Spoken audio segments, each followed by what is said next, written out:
attention to the emergency procedure notices displayed around the vessel. In the unlikely event of an emergency, you will hear 7 short blasts followed by 1 prolonged blast on the whistle. If you hear this signal, please make your way to the life jacket assembly points following the assembly station direction signs displayed. The crew will be on hand to give instructions and advice. Please note that smoking, including the use of e-cigarettes, is not permitted on any part of the vessel. And for your own safety, we also ask you not to stand on the seats or sit on the ship's rails. We ask cyclists to alight after all the float passengers have left the Mersey. Please be aware that at low tide, the link span passenger bridges will be at a steep angle. This time of day is called low water. You may have difficulty if you have reduced mobility, so please ask for help if required, and take care.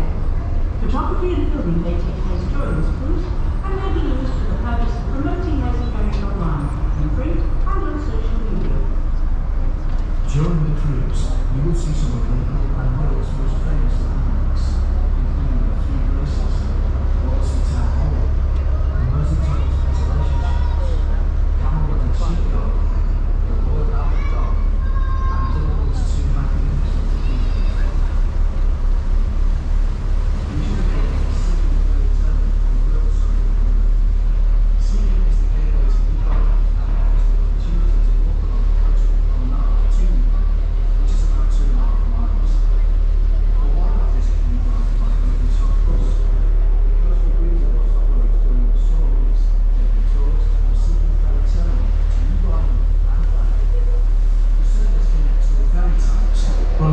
7 days a week until the bank holiday in August and every weekend until the end of September.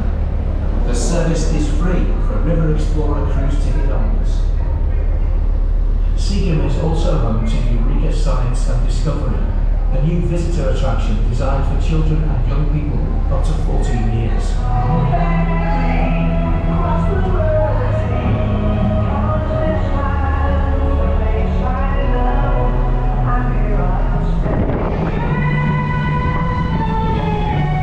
There's been a ferry across the Mersey for more than 800 years, providing a link between Liverpool and the Wirral shorelines.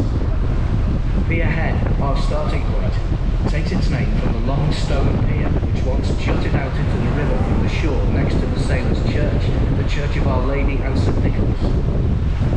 You can see the church at the back and to the left of the Liver building, with a golden square rigger ship on its lantern-top tower.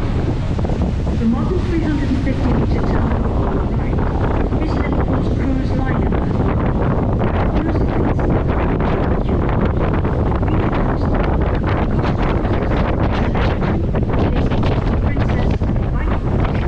Sail into the city year-round.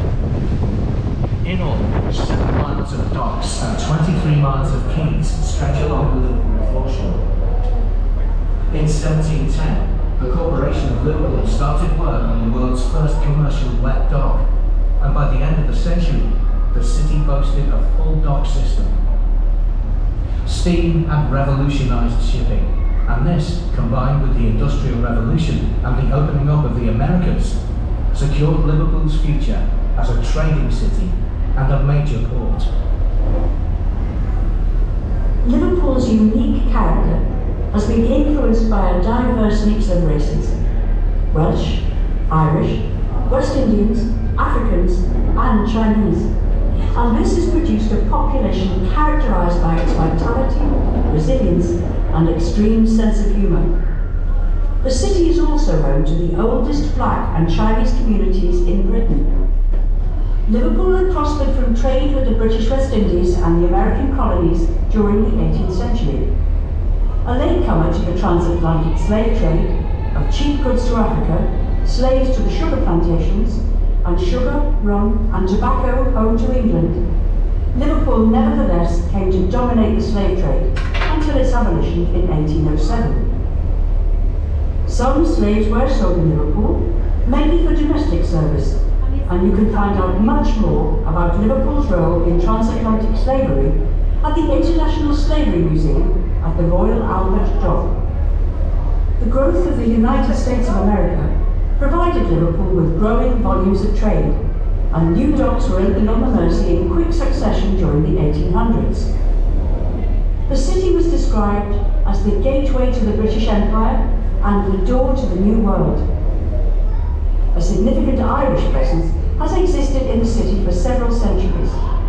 In 1841, an estimated 49,000 Irish people lived in the city, and in the following years, during the Great Famine, over 1.5 million people crossed the Irish Sea, many of whom then left for the Americas, but many stayed, and their presence changed the character of the city forever. Up until the 19th century, Liverpudlians spoke in the same way as their Lancashire neighbours, but the impact of Irish migration to the city gave the city its unique accent.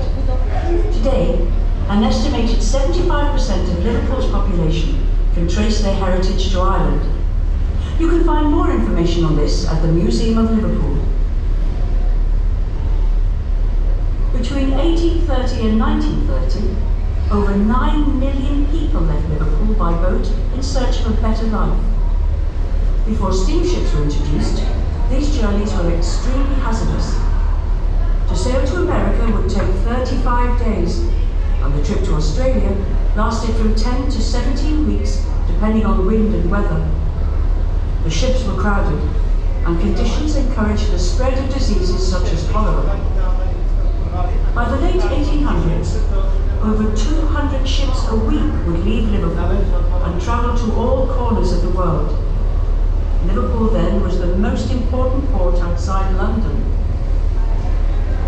On the dock wall, you can see the Victorian hexagonal Salisbury dock clock tower, designed by Jesse Hartley, who was responsible for much of Liverpool's dockland architecture, including the Royal Albert Dock. The clock's chief use was to check the ship's chronometer as the vessel left port, and was affectionately known as the docker's clock. It has 6 faces that can be seen from all points of the compass. The only other one of its kind is in Russia. This is also the original site of the entrance to the Leeds-Liverpool Canal from the river. Although now the pier extension is finished, the canal extends through to the Royal Albert Dock. We now see the massive red brick building, which is the Stanley Tobacco Warehouse. When built in 1900, it was the world's biggest bonded warehouse, large enough to fit St George's Hall inside. It was built using 27 million bricks, specifically for storing tobacco cargoes until duty was paid, and it is still the largest brick-built building in the world. The next dock downriver is the Nelson Dock, and then we have the Bramley Moor Dock, which in the future will be the new home of Everton Football Club. The new stadium, at an estimated cost of £500 million, is due to open for the start of the 2025-26 Premier League season, replacing Goodison Park, the club's home since 1892. Bramley Moor Dock, opened in 1848, was also designed by Jesse Hartley and primarily used as a coal dock. The dock was in use for 140 years, but as coal-fired steamships fell out of use and the coal mines in South Lancashire closed, demand for coal disappeared, and Bramley Moor Dock was eventually closed in 1988. The large wind turbines that you can see provide the power to the Royal Seaforth Dock, which is the prime container terminal for North America. Approximately 70% of the Northwest Freight runs through Liverpool. Completed in 2016 and adjacent to the dock is Liverpool 2, a new deep-water container terminal capable of handling 2 post-Panamax vessels simultaneously and able to handle 95% of all vessels that sail the seas. This doubles the container handling capacity of Liverpool. The large group of trees along the Wirral foreshore opposite is Vale Park, and it was near here where the famous gunpowder magazine stood. This is where the ships used to stop to offload or pick up gunpowder on their way into or from port. Storing explosives in the docks themselves was seen as far too big a risk. During the 18th and early 19th century, smuggling was rife throughout Britain. This area, Wallasey, was perfect for smugglers, because 300 years ago it was cut off from the rest of the Wirral by the Wallasey Pool on one side and the swamp of Bidston Moss on the other. It was an isolated, dangerous place, prone to sudden mists and quicksand, and best negotiated only by the few who knew it well. One of the most notorious smugglers here was known as Mother Redcap, who ran an inn which stood by the shore. The impressive building with the huge staircase is Wallasey Town Hall. The building was actually built back to front, so that the front could face the river. To the left of the town hall, and behind the trees, is a red brick building with a glass conservatory. This is Guinea Gap Baths, opened in 1908. Some say that the name comes from a bag of guineas once found washed up on the shore here. Originally, the water used to fill the pools was seawater taken from the River Mersey and filtered. It obviously had an unusual quality because between 1908 and 1957, 205 national, European and world records were broken here. The tall, square tower, looking something like a giant stereo, is the Kingsway Road Tunnel Ventilation Tower. Its twin is on the Liverpool side of the river.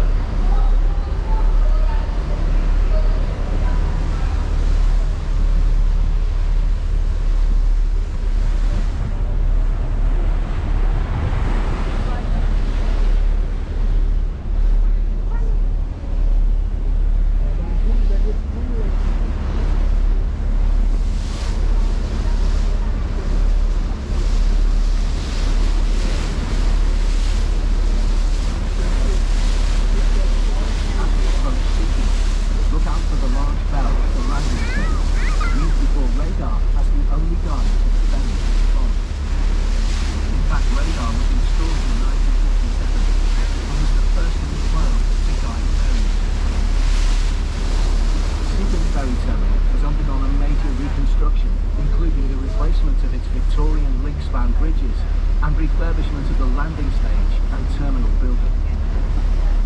Seacombe is also home to Eureka Science and Discovery, a new visitor attraction designed for children and young people up to 14 years. Visit to discover how science, technology, engineering, arts and mathematics influence and shape our lives, connecting the everyday with the extraordinary. Visit eurekadiscovery.org.uk for information and opening times. All visits must be booked in advance. This is Seacombe Terminal. Please leave here for Seacombe and New Brighton. This is Seacombe.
Famous ferries in the world.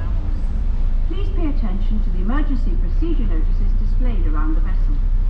In the unlikely event of an emergency, you will hear 7 short blasts followed by 1 prolonged blast on the whistle. If you hear this signal, please make your way to the life jacket assembly point following the assembly station direction signs displayed. The crew will be on hand to give instructions and advice. Please note that smoking, including the use of e-cigarettes, is not permitted on any part of the vessel. And for your own safety, we also ask you not to stand on the seat or sit on the ship's rails. We ask cyclists to alight after all foot passengers have left the vessel. Please be aware that at low tide, the link span passenger bridges will be at a steep angle. This time of day is called low water. You may have difficulty if you have reduced mobility, so please ask for help if required, and take care. Photography and filming may take place during this cruise and may be used for the purpose of promoting Mersey Ferries online, in print and on social media.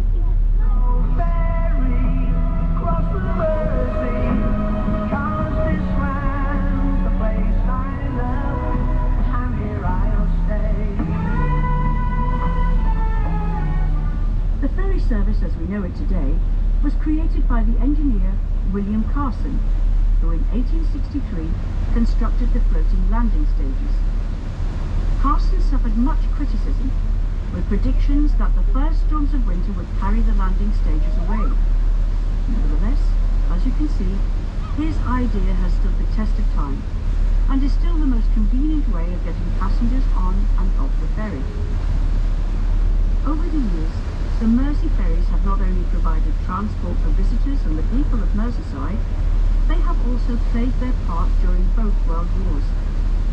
In the First World War, two of the Wallasey ferries, the Iris and the Daffodil, were commandeered by the government and used as landing craft for the Royal Marines in a daring raid to neutralise the port of Zeebrugge on the 23rd of April 1918.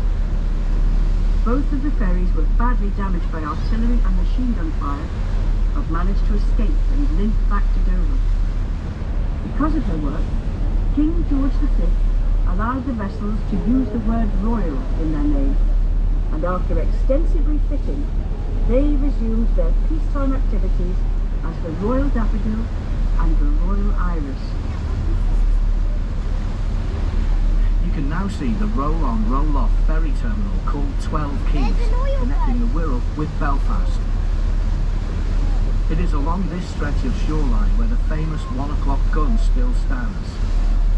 A cannon was fired from here at 1 o'clock every afternoon, except Sundays and bank holidays, and was used by the ships to check their chronometers. This event finally stopped on the 18th of July, 1969. Even before the Merseybeat boom of the early 1960s, Liverpool had a reputation for a lively, popular music scene. As a thriving port, this city was a hub for entertainment and leisure, and the Mersey ferries played a significant role in that tradition.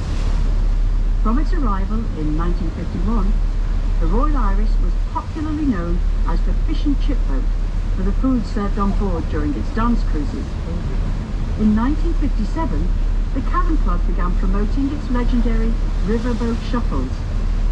These were 4-hour dance cruises up and down the river. The Beatles played 4 times on the Royal Iris between 1961 and 1962. During this time, they changed their manager to Brian Epstein, ditched their leathers for smart suits, shirts and ties, and for their final show, they had replaced their drummer Pete Best with Ringo. Many bands played on the Royal Iris over the years, including Jerry and the Pacemakers, The Searchers, Accabill, The Farm, and Elvis Costello. If you're interested in finding out more about the Beatles, you can visit the award-winning attraction, The Beatles Story, which is based at the Royal Albert Dock. The attraction takes visitors on an immersive journey through the lives, times, culture and music of the Beatles, and contains an impressive collection of fascinating memorabilia. For more information, or to buy tickets in advance, please visit the Beatles Story website.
the ventilation shaft and pumping station for the Queensway Road Tunnel, one of 6 ventilation stations used to maintain fresh air within the tunnels at all times. It took 9 years to build Queensway, and it was opened in 1934 by King George V and Queen Mary. Far down below us now are the road and rail tunnels which cross under the River Mersey. You can take a behind-the-scenes walking tour of Mersey Tunnel and discover one of Liverpool's hidden gems. For more information, visit merseytravel.gov/tunnel tours.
As we sail past Woodside, you can see in the distance some of the elegant Victorian architecture built during Birkenhead's heyday.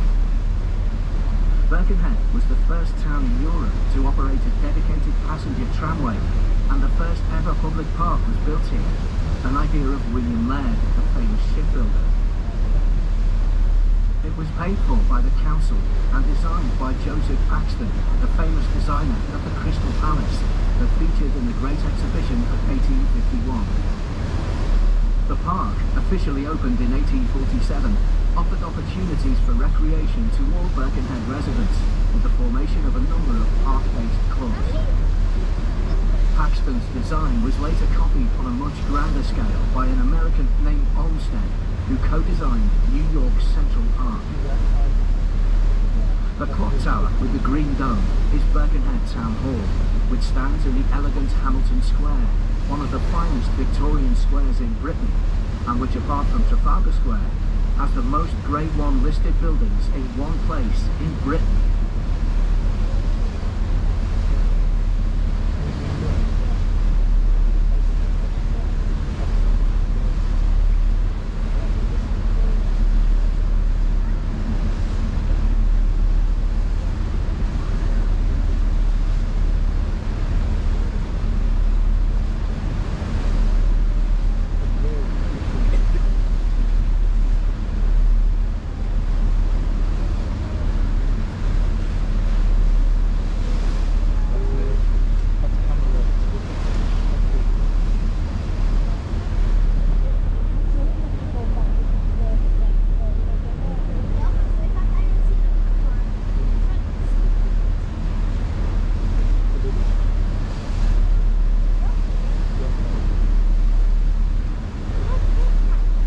Passing Woodside, can you see the tall, thin spire of St Mary's Church? This marks the site of the old Birkenhead Priory, where the very first ferry service began. In front of the church is a slipway built in 1840 called Monk's Ferry, and this is the spot where the monks would begin the mile-long journey across to Liverpool. On the other side of the slipway are the dry docks and slipways of Camel Laird, famous for building many great ships, such as the Ark Royal, the Second Mauretania, and even some of the Mersey Ferries. The first ship built was launched in 1829, and over 1,300 ships have been built here. The construction hall that you can see is one of the largest in Europe, and in recent years has seen a number of major fabrication projects, including the building of the flight decks for the new HMS Queen Elizabeth aircraft carrier. In January 2021, Camel Laird secured a 4-year contract with Almac, one of the UK's largest ferry operators, for the annual maintenance and dry docking of the 5 largest vessels in its fleet. Each vessel will dock at Camberlad each year.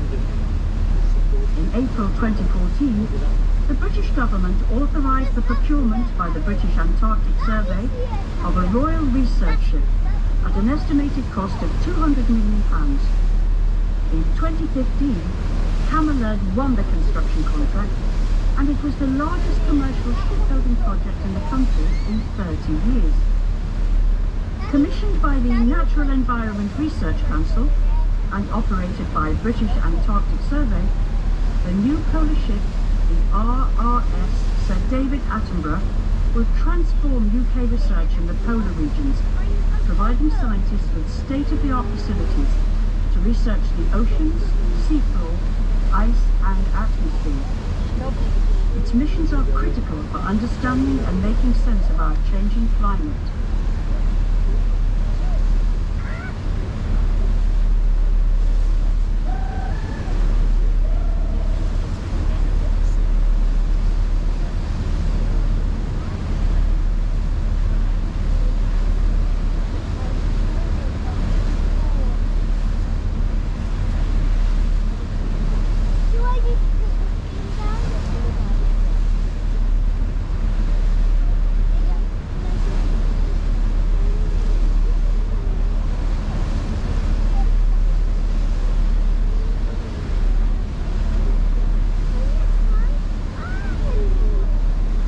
Passing Tranmere Beach, which is where many great ships came to be broken up, including the Great Eastern, designed by Isambard Kingdom Brunel, and one of the biggest ships ever to be built.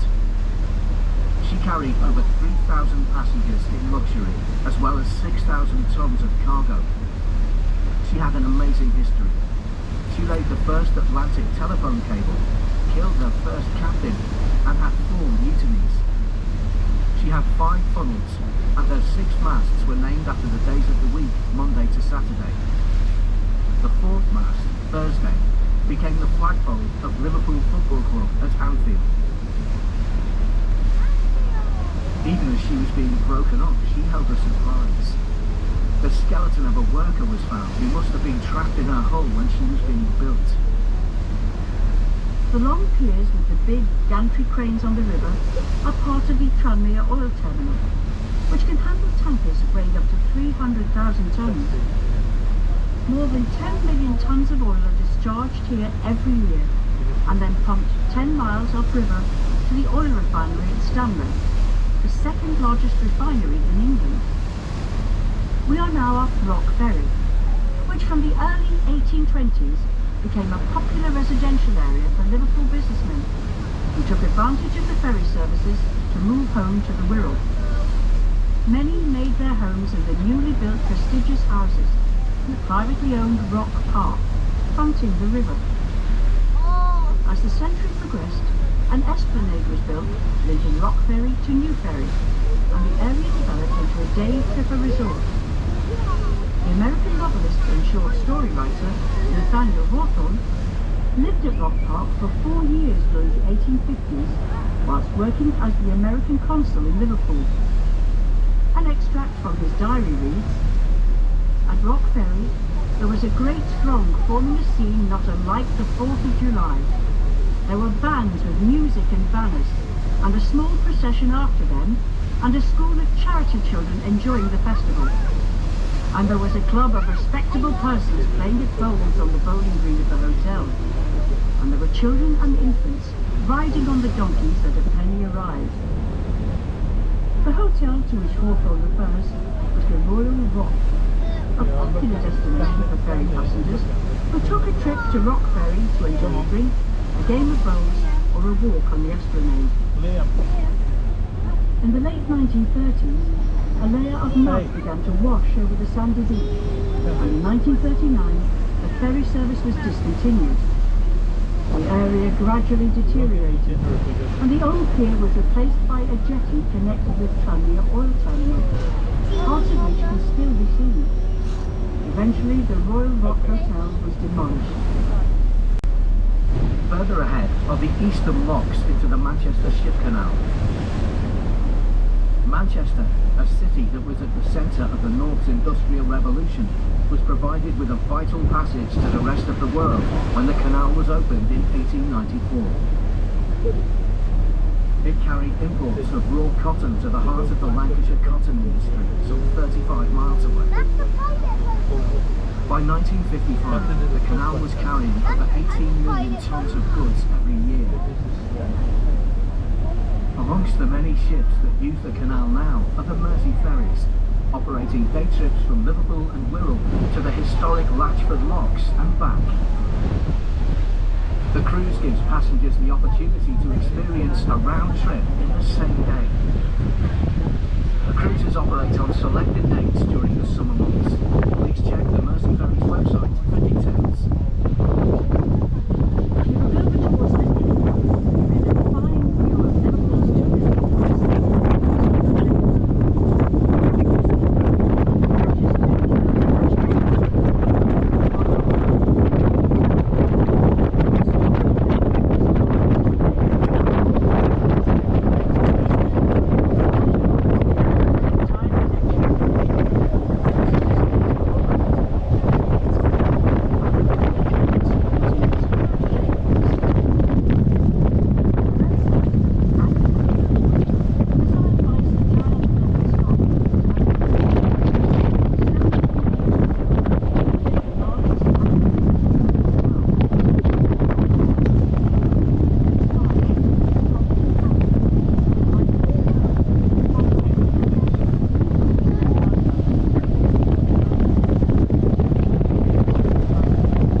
Sandbanks, strong currents and fog all plague the Mersey and make it a very treacherous river. The Liverpool South docks stretching in front of us are no longer used as commercial docks, but were once a forest of masts filled with ships from all corners of the world, including those of the Elder Dempster line, known as the monkey boats, because they carried monkeys instead of ship's cats.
Across the river back to Liverpool, the stunning vista of the waterfront takes your breath away. We now attract many millions of tourists to the city, within which beats a heart alive with musicians, poets, writers, artists, painters, sculptors, designers and architects. Liverpool was European Capital of Culture for 2008 and continues to have a thrilling renaissance. There has also been a dramatic transformation in the River Mersey itself. It has recovered from being one of the most polluted rivers in Europe in the 1980s to become a haven for fish and wildlife and a focus for regeneration along the waterfront. Liverpool is synonymous with popular culture, especially music, sports and the arts. It's home to 5 theatres, including the Liverpool Playhouse, Britain's oldest repertory theatre. It is also the home of Aintree Racecourse, famous for the world's greatest steeplechase. place, the Grand National. And in recent years, the city has become popular with film companies looking for dramatic buildings and locations. Not surprising, because Liverpool contains more than 2,500 listed buildings, more than any city apart from London. It has more public sculptures than any UK city aside from Westminster. And it has more Georgian buildings than Looking to the water side, recently it's 10,600 capacity and conference centre. It accommodates events from rock and pop concerts to ice shows and international sporting events. To the left of the arena is the Albert Dock, the largest set of Grade 1 listed buildings in Britain. In 2018, it was granted the prestigious title Royal Albert Dock, in recognition of the pivotal role they play in starting a resurgence of interest in Liverpool's wonderful architecture. Threatened with demolition for years, it was restored in the 1980s, and the Royal Albert Dock has become one of the country's favourite tourist attractions. To the left are the beautiful buildings known as the Three Graces, which together form one of the most majestic and famous waterfronts in the world. On the right is the featured Liverpool building with its impressive corporate dome. Opened in 1908, the design came from a rejected competition entry for the Anglican Cathedral. In the middle stands the Cunard building. Built in 1914, the building was designed in the style of a 16th century Italian palace, and was once the offices of the famous shipping line owned by Samuel Cunard, operated the first regular transatlantic lines between Liverpool and New York in 1840. Other famous shipping companies followed, such as the White Star Line, the Titanic, and the Blue Star Line. Their magnificent liners berthed along the famous Prince's Landing Stage, which was for many years the longest floating landing stage in the world. It was from here that over 9 million emigrants passed through Liverpool between 1830 and 1890 on their way to a new life in America. Finally, the beautiful Liver Building, erected by the Royal Liver Friendly Society in 1911, is perhaps Liverpool's best-known landmark. Based on the Chicago Waterfront skyscraper, the building is topped by the famous liver birds, which stand nearly 6 meters high. They're said to be based on an eagle, which was the original seal of King John. However, when the seal was lost in the 18th century, the artist commissioned to design the new seal misinterpreted the eagle as a cormorant, hence their rather unusual appearance. Some say that the female liver bird faces the river waiting for the sailors to come ashore, while the male is looking inland to see if the pubs are open. They've never mated, so there are no other liver birds in the world, and tradition has it that if they ever fly away, Liverpool will cease to exist. Here at Pier Head, we are in front of the Liverpool Jerry Marsden Ferry Terminal. Inside, you'll find the Beatles Story Fab Four Cafe on the ground floor and the Pan-Asian restaurant Mantou on the top floor. The Beatles Story is located just a short walk away in the Royal Albert Dock. The award-winning attraction takes visitors on an immersive journey through the lives, times, culture and music of the Beatles, and contains an impressive collection of fascinating memorabilia. For more information and to buy tickets in advance, please visit the Beatles Story website. We hope you've enjoyed your cruise and look forward to welcoming you aboard again soon. Tell us about your day and share your pictures with us on Facebook, Twitter and Instagram by searching and following @Mersey Ferries.